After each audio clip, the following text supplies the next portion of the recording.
Time for a guilt trip. Reasons you should think twice before preparing and or eating turkey this Thanksgiving.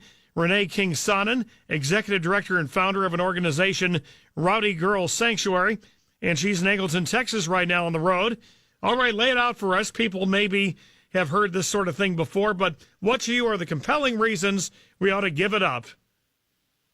Well, thank you for having me on the show. There's 5 main reasons. Factory farming, number one, is a atrocious industry in today's world. It's absolutely horrific the way that our animal agriculture has what we've turned into that way.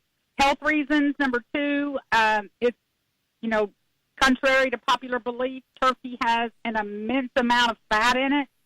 And there's a ton of healthy vegan alternatives. Number 3, there's just, in today's day and age, there's no reason. 47% I saw today of your average consumers in America are saying shut down the slaughterhouses, and that's a pretty big poll. Was a pretty big poll I saw today. Number 4 is the environment. Our environment just cannot continue to tolerate the amount of factory farming that is happening on our planet Earth. And then the 5th reason, and perhaps the most compelling of all, is that there's really nothing, since going vegan, I'm a Texas girl, but since going vegan, I have found that there's really nothing to be thankful for when there's a sentient being. I have had turkeys. I've had friends that are turkeys, and to see the big breasted, blown up, antibiotic, ridden, turkey meat sitting on a table, and we're praying over this dead animal. It's just.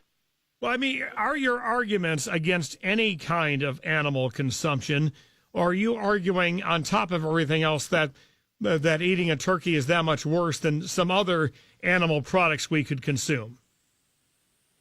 Well, I am a former rancher. Me and my husband used to have a cattle ranch here in Angleton, Texas, and I am, the rancher's wife that went vegan.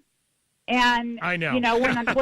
When that happened, it threw a wrench in the kink, threw a wrench in the works.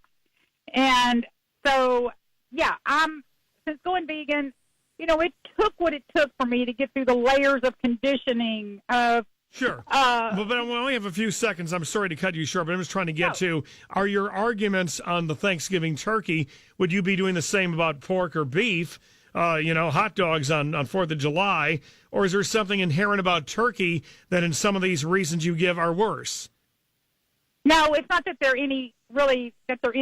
It's just that during this Thanksgiving season, the irony of praying over a dead animal, a turkey, and all the things you mentioned about turkey farming, and then plus the health effects. Yeah, there's 46 million turkeys killed just for Thanksgiving. 46 million. By the way, when did you go vegan? I went vegan October 31st, 2014. And your husband resisted, but it took him a while? It took him a while. He's vegan now. Been vegan since May 2nd, 2015. I got to ask one more thing, even though we're out of time. Do you have some Texas friends that kind of parted company over this? Were they fighting words? I've not really had fighting words. We've had some jokes. People have made jokes, because it's hard to really look us in the eye and know what to say. So people make fun of it, Okay, got to leave it there. Happy Thanksgiving minus the bird. Thank you, Renee. Thank you so much for having me. Renee King-Sonnen, Rowdy Girl Sanctuary, live from Texas. Talks about the fact that old-fashioned print books are up for the 3rd year in a row. Vinyl records witnessing a resurgence. In fact, some artists are having their music pressed on vinyl. And it all got me to thinking about when my friend told me her daughter wanted a Polaroid camera. Her 12-year-old daughter wanted a Polaroid camera for Christmas. So is your love affair with digital over? Is it just, do you think it's a trendy thing, or is it here to stay? I'm thinking it's here to stay. Now, there's a 7-year-old who has been hanging out here today. His grandfather is our engineer, Chris Wilk.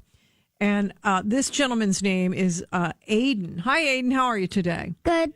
And you live where, Aiden? I live in